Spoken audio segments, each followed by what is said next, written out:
በዛሬው ቪዲዮአችን ንግግር ልታደርጉ ስትሉ ሐሳብ ለሚጠፋባችሁ ሰዎች ስራ ስብሰባ ላይ፣ ኢንተርቪው ላይ፣ ክላስ ፕሬዘንቴሽን ላይ፣ የትኛውም ቦታ ላይ ንግግር ልታደርጉ ስትሉ ሐሳብ ለሚጠፋባችሁ ሰዎችና ልክ ከቦታው ከወጣችሁ በኋላ ግን ትክክለኛው መልስና ማለት የምትፈልጉት ነገር ለሚመጣላችሁ ሰዎች መፍትሄዎችን ይዤላችሁ መጥቻለሁ። አንዳንድ ጊዜ ኤግዛም ላይም በደንብ ካጠናችሁ በኋላ ልክ ቦታው ላይ ስትገቡ ግን ሙሉ ለሙሉ መልሱ ይጠፋባችሁና ከኤግዛም ሩም ከወጣችሁ በኋላ ግን ሙሉ ሐሳቡ ድጋሚ ትዝ ይላችኋል። ለእንደዚህ አይነት ሰዎች ቦታው ላይ በትክክል ንግግር ማድረግ የምትችሉበትና ሐሳባችሁ እንዳይጠፋባችሁ ማድረግ የሚችሉ ሜቶዶችንና የተለያዩ መፍትሄዎችን ይዤላችሁ መጥቻለሁ። እስከ ቪዲዮ መጨረሻ አብራችሁን ቆዩ። ለማታውቁኝ ሰዎች ቤተልሔም ወዳጆ እባላለሁ። በሙያዬ ሶሺዮሎጂስት እና ትሬነር ነኝ። ፐብሊክ ስፒኪንግ እና ኮሚኒኬሽን ትሬኒንጎችን ኦንላይን ላይ እሰጣለሁ። በዚህ አጋጣሚ 14ኛ ዙር ስልጠናችን ምዝገባ ላይ ስለሆነ መመዝገብ የምትፈልጉ ሰዎች ቴሌግራም ዩዘር ኔማችንን ዲስክሪፕሽን ላይ ታገኙታላችሁ። በስልጠናው የመግባባት ችሎታችሁን የምታሳድጉበት፣ ኮንፊደንሳችሁን፣ ፕሮፌሽናል ንግግሮችን እንዴት ማድረግ እንደምትችሉ፣ ከአንድ ፕሮፌሽናል ተናጋሪ ምን ይጠበቃል፣ ለየትኛው መድረክ፣ ኢንተርቪው፣ ሶሻል ሚዲያ የትኛውን ቦታ ላይ ንግግር ለማድረግ በየትኛው መልኩ መዘጋጀት ትችላላችሁ የሚለውን ፕሮፌሽናል ሀሳቦችን የምታገኙበት ስልጠና ነው። ከስልጠናው በኋላ ፕሮፌሽናል ንግግሮችን በኮንፈረንስ ማድረግ የምትችሉ ሰዎች ፍርሃትን፣ ነርቨስ መሆንን፣ እነዚህን ስሜቶች ማኔጅ በማድረግ ንግግራችሁን ማድረግ የምትችሉ ሰዎች መሆን የምትችሉበት ስልጠና ነው። ስለዚህ እንዳያመልጣችሁ። እንዳልኳችሁ መመዝገብ የምትፈልጉ ሰዎች ቴሌግራም ዩዘር ኔማችንን ዲስክሪፕሽን ላይ ታገኙታላችሁ። ወደ ቪዲዮአችን እንሄዳለን። መጀመሪያ ላይ ፕሮፌሽናል ተናጋሪዎች የሚጠቀሙባቸውን 3 ሜቶዶች አካፍላችኋለሁ። ንግግር ልናደርግ ስንል ሐሳባችን የሚጠፋበት ዋና ምክንያት ስትራክቸር ስለሌለው ነው። አእምሯችን ከምን መጀመር እንዳለበት፣ እንዴት መናገር እንዳለበት ስትራክቸር ስለሌለው ልክ የሆነ ነገር ስንጠየቅ ስብሰባ ላይ የሚሆን ክላስ ፕሬዘንቴሽን ላይ የትኛውም ቦታ ላይ ስንጠየቅ ግራ ይገባዋል። ምክንያቱም ከምን ጀምረን ወደ ምን እንደምንሄድ ምን እንደምንጨርስ ስትራክቸር የለውም። እነዚህ 3 ሜቶዶች ግን ስትራክቸር እንዲኖረው ማድረግ ይችላሉ። የመጀመሪያው ሜቶዳችን ፕሪፕ ሜቶድ ይባላል። ፕሪፕ ሜቶድ ማለት PREP ሲሆን ፒ ማለት ፖይንት ነው። ስለዚህ መጀመሪያ ላይ መናገር የምትፈልጉትን ሐሳብ በፖይንት መናገር፣ ከዛ ደግሞ አር ማለት ሪዝናችሁ፣ ለምንድነው ይሄንን ንግግር መናገር የፈለጋችሁት ወይም ደግሞ ምክንያታችሁ መናገር። ከዛ ደግሞ ፕሪፕ ላይ 3ኛ የሚሆነው ኢ ነው። ኢ ማለት ደግሞ ኤግዛምፕል ነው። መናገር የፈለጋችሁትን ነገር በምሳሌ፣ በስቶሪ፣ በተለያዩ ነገሮች መግለጽና መናገር ነው። የመጨረሻው ፒ ደግሞ ኮንክሉድ የምናደርግበት የመጨረሻ ፖይንታችንን ተናግረን ኮንክሉድ የምናደርግበት ሜትድ ነው። ስለዚህ ይሄንን ሜትድ እየተጠቀምኩኝ እኔ ላሳያችሁ። የትኛውን ቦታ ለምሳሌ አሁን እኔ ድንገት ይሄንን ቪዲዮ ምንድነው መስራት የፈለግሽው እስኪ ተናገሪ ብባል የመጀመሪያ ፖይንቴ ይሄንን ቪዲዮ የምሰራበት ሰዎች ንግግር ሊያደርጉ ሲሉ ሐሳብ ይጠፋባቸዋል። ስለዚህ በንግግር ወቅት ሐሳብ ለሚጠፋባችሁ ሰዎች ሐሳባችሁ እንዳይጠፋ የሚያደርጉ ሜትዶችን ይዤላችሁ መጥቻለሁ። ከዛ ደግሞ እንዳልኳችሁ ከፒ ቀጥሎ አር ነው። ስለዚህ ይሄንን ንግግር ለመናገር የመጣውበትን ምክንያት መናገር። ብዙ ሰዎች እውቀትና አቅም እያላቸው መናገር የሚፈልጉት ነገር እያለ ግን ሐሳባቸው ይጠፋባቸዋል። ከዛ በኋላ ደግሞ ከዛ ቦታ ከወጡ በኋላ ግን ሙሉ ለሙሉ ማለት የፈለጉት ነገር ይመጣላቸዋል። ስለዚህ በቦታው ላይ ሐሳባቸውን መግለጽ እንዲችሉ የሚያደርጉ ቲፖችን ይዤ መጥቻለሁ። ከዛ ፕሪፕ ላይ ደግሞ ቀጣዩ ኤግዛምፕል ነው። ስለዚህ አሁን የሚሰጣችሁን ቲፖች መስጠት ማለት ነው። ዛሬ የምናገረው ይሄንን ነው ካልኩ በኋላ ከዛ ደግሞ ምክንያቴን ከተናገርኩ በኋላ አሁን የሚያደረግኩት ሜትድ ይሄንን ነው። መግቢያ ላይ ስታዩት ምን ልነግራችሁ እንደመጣው ነገርኳችሁ። ከዛ ደግሞ ምን እንደምትጠቀሙ ከዚህ ነገርኳችሁ። ከዛ አሁን ፖይንቶችን እየነገርኳችሁ ነው። 3 ሜትዶች አሉ፣ ቲፖች አሉ ብዬ እነሱን ሐሳቦች እየነገርኳችሁ ነው። ከዛ ልክ ቪዲዮን ሲጨርስ መጨረሻ ላይ ደግሞ እነዚህን ሜትዶች ስትጠቀሙ ሐሳባችሁን በትክክል መናገር ትችላላችሁ፣ ሐሳባችሁ ሳይጠፋባችሁ። ከዛ ግን ብዬ ምናልባት ኮንክሉድ የሚያደርግ ሐሳብ እነግራችኋለሁ። ስለዚህ ፕሪፕ ሜቶድን እንደ ስትራክቸር ስንጠቀመው ሐሳብ እንዳይጠፋብን፣ የምናወራው ነገር ግራ እንዳይገባን ያደርገናል። ስለዚህ ኔክስት ታይም ክላስ ላይ፣ ስብሰባ ላይ፣ የትኛውን ቦታ ላይ ንግግር ሲኖርባችሁ ፕሪፕ ሜቶድን ለመጠቀም ሞክሩ። መጀመሪያ ፖይንታችሁን አውሩ። ከዛ በኋላ የምታወሩትን ፖይንት ምክንያቱን አውሩ። ከዛ የምታወሩትን ነገር ደግሞ በኤግዛምፕል በስቶሪ ወይም ፖይንት እያደረጋችሁ ለማስረዳት ሞክሩ። ከዛ በመጨረሻ ላይ ደግሞ ፖይንታችሁን ኮንክሉድ አድርጋችሁ ጨርሱ። ስለዚህ የትኛውን ቦታ ልክ ተናገሩ ስትባሉ ሐሳባችሁ ሲበተን ፕሪፕ የሚለውን ሜትድ ልጠቀም ብላችሁ በሱ መልኩ ብትጠቀሙ ሐሳባችሁ እንዳይጠፋባችሁና ስትራክቸር እንዲይዝ ያደርጋል። ምክንያቱም ሐሳባችን የሚጠፋብን ስትራክቸሩ ግራ ስለሚገባው ነው። ከምን እንደሚጀምር ከምን እንደሚጨርስ ምን እንደምናወራ አእምሯችን ግራ ስለሚጋባ ነው። ስለዚህ ይህንን ሜትድ ተጠቀሙ። ወደ ሁለተኛው ሜትድ ደግሞ እንሄዳለን። ሁለተኛው ሜትዳችን ደግሞ ፓስት፣ ፕሬዘንት እና ፊውቸር ሜትድ ይባላል። ልክ የትኛውን ቦታ ንግግር አድርጉ ስትባሉ መጀመሪያ ከድሮ ነገር መጀመር፣ ከዛ አሁን ላይ ማውራት፣ ከዛ ፊውቸር ማውራት። ለምሳሌ ስብሰባ ላይ አሁን ስላለው ሴልስ ሐሳብ ስጪ ብባል እስከዛሬ ድረስ ሴልስ ስንሰራ የመጣንበት መንገድ ይሄ ነበረ። አሁን ላይ ግን አሻሽለን እየሰራ ነው ይሄ ነው። በቀጣይ ግን ይሄንን ብንጨምር የተሻለ ስራ መስራት እንችላለን። ዩሲ ፓስት ፕሬዘንት እና ፊውቸር አድርጋችሁ ስታወሩ ሀሳባችሁ እንዳይጠፋባችሁ ያደርጋል። ሌላ ምሳሌ ደግሞ ልጨምርላችሁ። ለምሳሌ የሆነ ፕሮጀክት ታይሙ ዲሌ አድርጎ ለምንድን ነው ዲሌ ያደረገው ብሎ አለቃችሁ ቢጠይቃችሁ ኦር ማናጀር ኦር ስብሰባ ላይ ሪፖርት እንድታደርጉ ብትጠየቁ መጀመሪያ ፓስቱ ማውራት ፕሮጀክታችንን ለመስራት መጀመሪያ ላይ ስንጀምር በዚህ ወቅት ነበር የጀመርነው። ከዛ በኋላ ግን እንደዚህ አይነት ነገር አጋጠመን። አሁን ላይ ፕሮጀክታችን እዚህ ላይ ይገኛል።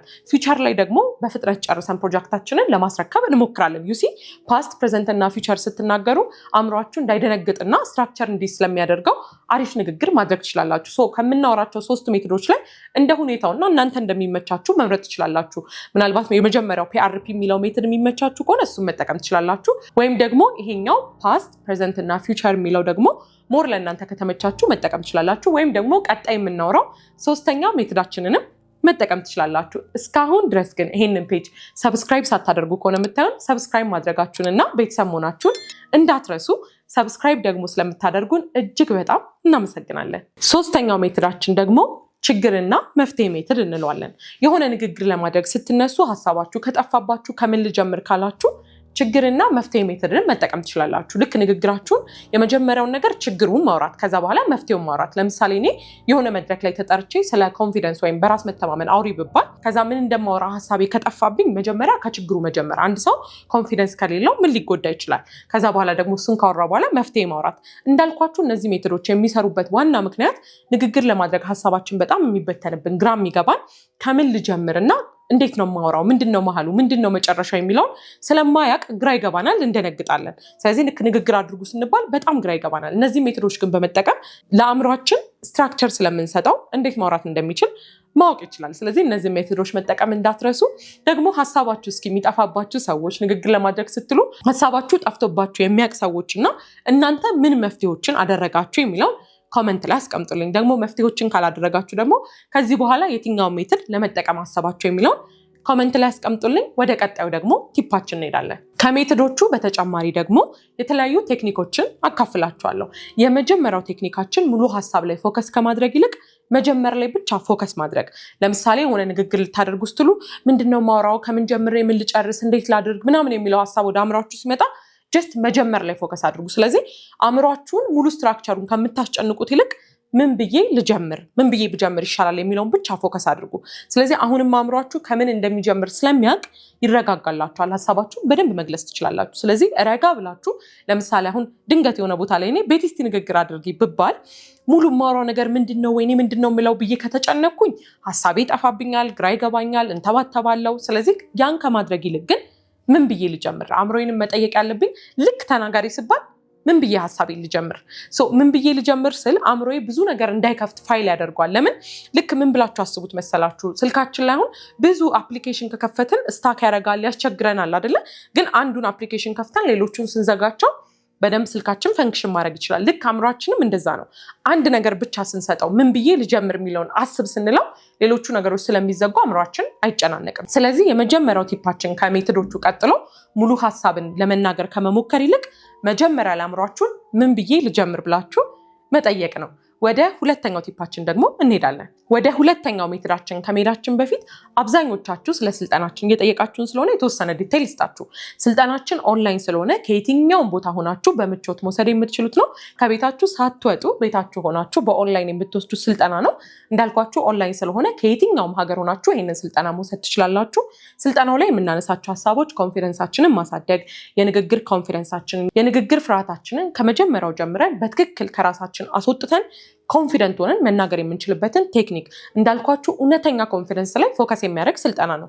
የትኛውን ቦታ ንግግር ሲኖርባችሁ፣ ሶሻል ሚዲያ መስራት ብትፈልጉ፣ ስራ ስብሰባ ላይ፣ ስቴጅ ላይ፣ የትኛውን ቦታ ላይ ንግግር ቢኖርባችሁ ከዚህ ስልጠና በኋላ እንዴት መዘጋጀት እንደምትችሉ፣ ንግግራችሁን ደግሞ እንዴት ስትራክቸር እንደምታደርጉ እንዲሁም ደግሞ ፕሮፌሽናል ተናጋሪዎች የሚጠቀሟቸውን ቴክኒኮች፣ የተለያዩ ሳይኮሎጂካል ትሪኮችን የያዘ ስልጠና ስለሆነ በእርግጠኝነት ይህን ስልጠና ከወሰዳችሁና ተግባራዊ የምታደርጉት ከሆነ የትኛውን ቦታ ፕሮፌሽናል ተናጋሪ መሆን የምትችሉበት ስልጠና ነው። ከዚህ የበለጠ ደግሞ ዲቴል መረጃውን ለማግኘት ቴሌግራም ዩዘር ኔማችን ከታች ዲስክሪፕሽን ላይ ስላለ እዛ ላይ መጠየቅ ትችላላችሁ። አንድ የመጨረሻ ደግሞ ኢንፎርሜሽን ስልጠናችን ሪከርድ ሴሽንም ስላለው ምናልባት ኦንላይን የማይሰራላችሁ ኔትወርክ የማይሰራላችሁ ሰዎች አንዴ ካወረዳችሁ በኋላ ስልጠናውን በምቾት ማየት ትችላላችሁ። ስለዚህ በኔትወርክ ምክንያት ይህ ስልጠና ያመልጠኛል ብላችሁ ለምታስቡ ሰዎች ኦልሬዲ ሪከርድ ያደረግነው ፕሮፌሽናል የሆነ ስልጠና ስላለን እሱን መውሰድ ትችላላችሁ። ቀጥታ ወደ ቲፓችን እንሄዳለን።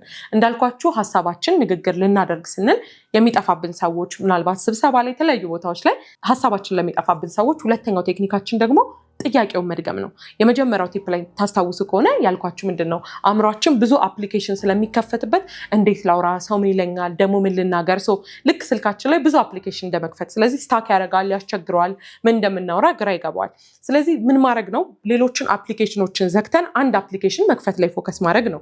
ልክ እንደዛ ይሄኛው ደግሞ ቲፓችን ጥያቄዎቹን መድገም ነው። ለምሳሌ ንግግር አድርጉ ስትባሉ በዚህ ወር ላይ የተሰራው ሴልስ ምን ይመስላል ስትባሉ ልክ ሀሳባችሁ ሲጠፋባችሁ ጥያቄውን መድገም ትችላላችሁ። ኦኬ በዚህ ወር ላይ የሰራናቸው ሴልሶች ብላችሁ ብትጀምሩ የመጀመሪያው አእምሯችሁ የሚጀምርበትን ነገር ስላወቀ እንዳይጨነቅና ሌሎች አፕሊኬሽኖችን እንዲዘጋ ያደርገዋል። ስለዚህ ሁለተኛው ቲፓችን የሚሆነው ጥያቄውን መድገም ነው። ጥያቄውን ስትደግሙት ጥሩ አድርጋችሁ እንድትናገሩ ያደርጋችኋል። ወደ ሶስተኛው ቲፓችን ደግሞ እንሄዳለን። ሶስተኛውና የመጨረሻው ቲፓችን ደግሞ ፖዝ ኤንድ ፊክስ ዩር ቦዲ ይባላል። ልክ ንግግር ልታደርጉ ስትሉ በጣም የምትፈጥኑ ከሆነ እስካሁን ያወራቸውንም ሜትዶችም ሁለቱንም ቲፖችም ለማድረግ ስትፈልጉ በጣም ፈጥናችሁ የምትጀምሩ ከሆነ ልክ ንግግር አድርጉ ሲባል ለምሳሌ ቤቲ ምን ሀሳባለች ሲባል ቶሎ ብዬ ለማውራት ከሞከርኩኝ ዩሲ ሜትዱንም ማሟላት አልችልም። ምክንያቱም ፕሪፕ ሜትድ አእምሮ የሚያስብበት ሰዓት የለውም። ወይም ይሄ ችግርና መፍትሄ ያልነውን ሜትድም ወይም ደግሞ ፓስት ፕሬዘንት እና ፊውቸር ያልነውን ሜትድም ለማሟላት አእምሮዬ ጊዜ አይኖረውም። ከዛ እንዳልኳችሁ ከላይም ደግሞ ጥያቄውን መልሶ ለመጠየቅ ከምን ልጀምር የሚለውንም ለማሰብ አእምሮዬን ፋታ ካልሰጠሁት መመለስ አልችልም። ስለዚህ ፖዝ ኤንድ ፊክስ ዩር ቦዲ የሚለው የአሁኑ ሜትዳችን ለሁሉም በጣም አስፈላጊ ነው። እንዴት ደግሞ ይሄንን ቲፕ እንደምትጠቀሙት ላሳያችሁ። ለምሳሌ ቤቲ እስቲ ንግግር አድርጊ ሲባል የኔ ሀሳብ ብዬ ቶሎ ከምጀምር ይልቅ ንግግር አድርጊ ከተባልኩኝ በኋላ ብዬ ሰውነቴን ቀና ማድረግ ሊሆን ይችላል። ምናልባት ደግሞ እንዲህ ብዬ ከነበረ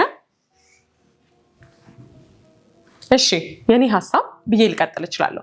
ወይ ምናልባት ደግሞ በመሀል ይሄኛው ፖዝ የሚረብሻችሁ ከሆነ ቤቲ ንግግር አድርጌ ከተባልኩበት ሞመንት በኋላ እሺ እኔ የማስበው ሀሳብ ብዬ ልቀጥል እችላለሁ። ሰው መረጋጋትና ሰውነታችንን ፊክስ ማድረግ እንደዚህ ካለ ወይ ምናልባት የያዝናቸውን ነገሮች ታይት ካደረግናቸው ስለ ቦዲ ላንጉጅ በጣም ብዙ ጊዜ ብዙ ቪዲዮችን ሰርቼላችኋለሁ። ከዚህ በፊትም የንግግር ችሎታ፣ ንግግራችን እንዴት አድርገን እናስተካክል የሚሉ የተለያዩ ቪዲዮዎች ከታች አሉ፣ እነሱን ማየት ትችላላችሁ። ስለዚህ ሰውነታችንን ፊክስ ማድረግ ኮንፊደንሳችን ላይም ሀሳባችን ላይም ትልቅ ኢምፓክት አለው።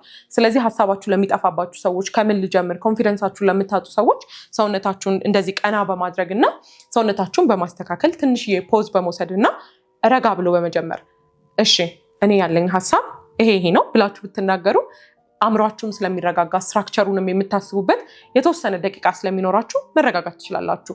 እንዲሁም ደግሞ ፖዙ የሚረብሻችሁ ከሆነ በመሀል ጸጥ ማለቱ የሚረብሻችሁ ከሆነ በአእምሯችሁ ፖዝ አድርጋችሁ ለምሳሌ አሁን ፖዝ አድርጌያለሁ አይደለ? ስለዚህ ፕሪፕ ሜትድን በተወሰነ መልኩ ማሰብ ወይ ጥያቄና መልስ ሰው ሜትዶቹን መለስ ብላችሁ በማሰብ ወዲያው ንግግር ከማድረግ ይልቅ ረጋ ብሎ መናገር ሀሳባችን እንዳይጠፋብን። ከዛ ንግግራችንም ደግሞ አንዳንድ ጊዜ ቶሎ ብለን ስንናገር የማንፈልገውን ነገር ልንል እንችላለን፣ ወይም ማለት የምንፈልገው ነገር እያለ የማይሆን ነገር እንዳንናገር በደንብ ያግዘናል። ስለዚህ እነዚህን ሜትዶችና ቲፖች ከተጠቀማችሁ በእርግጠኝነት ሀሳባችሁ እንዳይጠፋባችሁ ያግዛቸዋል። በመጨረሻም ደግሞ ኤግዛም ላይ ምናልባት ላላችሁ ሰዎችና ለኤግዛም ደግሞ ለምትፈልጉት ሰዎች የእስካሁኑን ሜትድም ቁጭ ብላችሁ ኤግዛም ላይ ልክ መልሱ ሲጠፋባችሁ መጠቀም ትችላላችሁ። እንዲሁም ደግሞ ለኤግዛም የምጨምርላችሁ ልክ ሀሳባችሁ ሲጠፋባችሁ ለመታገላት ሞክሩ። ጥያቄውን ዝለሉትና ወደ ሌላ ጥያቄ ሄዱ። ለምን አእምሯችሁ የሆነ ነገር ላይ በጣም ስትታገሉት መጀመሪያ ስትረስ ሆርሞናችሁ በጣም ከፍ ይላል። ስትረስ ሆርሞን ከፍ አለ ማለት ደግሞ ሚሞሪያችሁ በጣም ዝቅ ይላል። ስለዚህ ብትታገሉትም ሚሞሪው እንዳይመጣ ያደርጋል። ብዙ ጊዜ ከኤግዛም ሩም ከወጣም በኋላ መልሱም ይመጣል። ምክንያቱም ምክንያቱም ያ ነው። ለምን ልክ ከኤግዛም ሩም ስንወጣ አእምሮዬን መልሱን አምጣ ብዬ አላስጨንቀውም። ስረጋጋለት መልሱን ያመጣዋል። ስለዚህ ኤግዛም ሩም ላይ ልክ አንድ ጥያቄ ሀሳብ ሲጠፋባችሁ ቬሪ ኦኬ፣ አንድ ጥያቄ ነው፣ ካስታወስኩት እሰራዋለሁ፣ ካላስታወስኩት ደግሞ ምንም ችግር የለም ስትሉ አእምሯችሁ ሪላክስ እንዲያደርግ ያግዘዋል። ሌላኛው ደግሞ እዚሁ ኤግዛም ላይ ደግሞ ስቶሪ ሜትድ ይባላል። ስቶሪ ሜትድ ማለት ምንድነው? ልክ የጥያቄው መልስ ሲጠፋባችሁ ስታጠኑ፣ ለምሳሌ የት ነበር ያጠናችሁት? ላይብራሪ ከሆነ ላይብራሪ ቁጭ ብላችሁ ከዛ መጽሐፉን ስትገልጹት ፔጁን ምናምን ዝም ብላችሁ በምናባችሁ ለመሳል ሞክሩ። ያንን ስቶሪውን ስታስቡት መልሱ ሊመጣላችሁ ስለሚችል እነዚህ ሜትዶች መጠቀም ትችላላችሁ። በመጨረሻም ማስታወስ ያለባችሁ ለኤግዛምም ቢሆን ለተለያዩ ንግግሮችም ቢሆን ይሄ ሜትድ የሚሰራው ሀሳባችሁ ለሚጠፋባችሁ ሰዎች፣ ሀሳብ እያላችሁ ልክ ንግግር ልታደርጉ ስትሉ ሀሳብ ለሚጠፋባችሁ ሰዎች ነው እንጂ መጀመሪያም ላላጠናችሁ ወይም ደግሞ መጀመሪያም ሀሳባችሁን ላላዘጋጃችሁ ሰዎች አይሰራም። ምክንያቱም መጀመሪያ ከፕሪፓሬሽን ነው የሚጀምረው። የትኛውም ፐብሊክ ስፒከር እነ ዴል ካርኒጌን የተለያዩ ጎበዝ ተናጋሪዎችን ብታዩ ከሚሉት ነገር ዋናው ነገር only the prepared speaker deserves to be confident። የተዘጋጀ ሰው ብቻ ነው ኮንፊደንት መሆን የሚችለው። ስለዚህ ይሄ ሜትድ የሚሰራው በደንብ ተዘጋጅታችሁ ግን ስትገቡ ሀሳባችሁ ለሚጠፋባችሁ ኤግዛም ላይ ልክ እንደዛው ሀሳባችሁ ለሚጠፋባችሁ ሰዎች ነው። ስለዚህ እነዚህ ሜትዶች መጠቀም ትችላላችሁ። በመጨረሻም ደግሞ የምላችሁ ፕሮፌሽናል ተናጋሪዎችም ሀሳባቸው ሊጠፋባቸው ይችላል። ስለዚህ ያ ሰው የመሆን ምልክት ነው። ሀሳባችሁ ሲጠፋባችሁ እነዚህ ሜትዶች መጠቀም ትችላላችሁ። ካልሆነም ደግሞ ሙሉ ለሙሉ ሀሳባችሁ ትዝ የማይላችሁ ከሆነ ትንሽ ደቂቃ ስጡኝ ማለትም ትችላላችሁ። ሰዎች አይደለም። ስለዚህ ሰው ደግሞ ሚስቴክ ይሰራል፣ ሀሳቡ ሊጠፋበት ይችላል። ስንጨናነቅ እንዳልኳችሁ ስትረስ ሆርሞናችን በጣም ከፍ ስለሚል የፈለገ ብንታገል ሚሞሪያችን አይመጣም። ለምን? ስትረስ ሆርሞን እና ሚሞሪ አንድ ላይ የሚሄዱ ነገሮች አሉ። ስትረሳችን ከፍ ባለ ቁጥር ሚሞሪያችን በጣም ዝቅ ይላል። ስለዚህ እነዚህ ነገሮች ለማመጣጠን ማድረግ ያለብን ነገር ምንድነው? ስትረሳችንን መቀነስ ነው። ስለዚህ ከመጨነቅ ይልቅ እነዚህ ሜቶዶች ለመጠቀም መሞከር ወይም ደግሞ ትንሽ ደቂቃ ስጡኝ፣ ሌላ ሰው ጠይቁና ተመለሱ እኔ ጋ ብሎ ራስን ማረጋጋት ይቻላል። ስለዚህ እነዚህ ሜቶዶች ተጠቀሟቸው። ያላችሁን ሀሳብ ደግሞ ኮመንት ላይ አስቀምጡልኝ። በቀጣይ እንድሰራላችሁ የምትፈልጉት ቪዲዮም ካለ ኮመንት ላይ አስቀምጡልኝ። እዚህ ድረስ ስለምታዳምጡኝ እጅግ በጣም አመሰግናለሁ። የሰኞ ሰው ይበለን። ቸር ሰንብቱልኝ።